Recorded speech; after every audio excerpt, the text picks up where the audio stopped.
So they only mention the name or identifier for the Antichrist in one specific place in the Bible.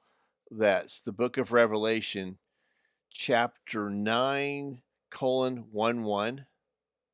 So the interesting thing about that is that's probably why they chose that particular date for the towers to fall. So it's probably symbolic of that verse in Revelation.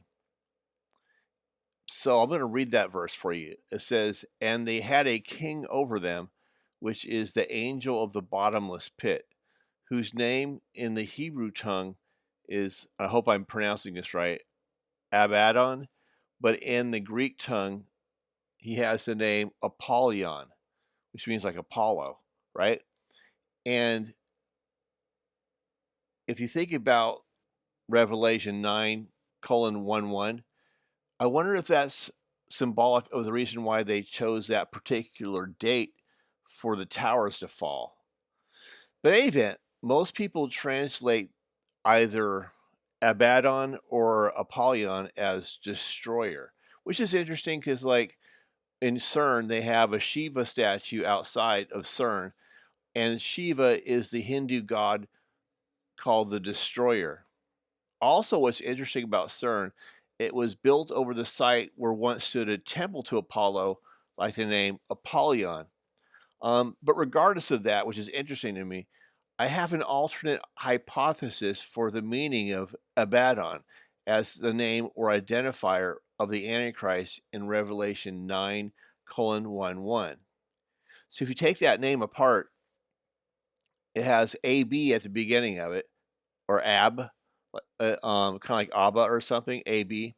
And I looked it up, and that in Semitic languages means father, kind of like people say Abba means father. So AB, Ab means father. I'm not talking about, my friend AB. I'm talking about the word as it is in Semitic languages.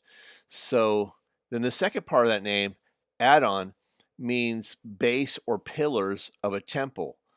So I think it relates to how the Antichrist will set himself up in the third temple and take the position of God the Father in the third temple. Because Addon is also related to other names for God, like Adonai. I've seen other people use that word Adonai. So that's one of those alternate names for God, kind of like sometimes he's called El or Jehovah, or all the different things like that. So that's one of those. Addon, Addon or something means like kind of like Adonai. I hope I'm pronouncing that correctly.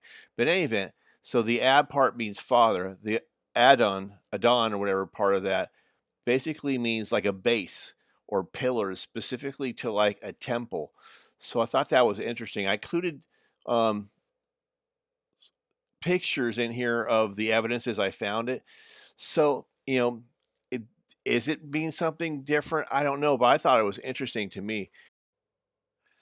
Just another side point that I thought of after the fact is that Apollo was like an archer. And if you read the book of Jasher, it's one of those books that weren't included in the Bible. They were not included in the Bible, the book of Jasher. It talks about the Tower of Babel. And one of the things it mentioned in there is that they were trying to reach high to get into heaven to use their archers to actually fire arrows and try to kill God. That was the point of the Tower of Babel, according to the book of Jasher. So again, you have the Tower of Babel. The goal was to try to kill God. It's like an assassination attempt or something. And they were trying to use arrows to, to try to kill God. And Apollo was an archer. And Apollyon's one of those names they use to describe the Antichrist. So I just thought that was interesting. Well, I don't think everyone else has really made that connection or not. But in any event, I thought all that stuff was interesting, something to think about. The definition of the name in there, I mean, it's in there for a reason, so I thought I'd throw that out there. So if somebody finds that interesting, please let me know. Whatever your thoughts are, leave them in the comments. Either way, God bless everybody in Jesus' name.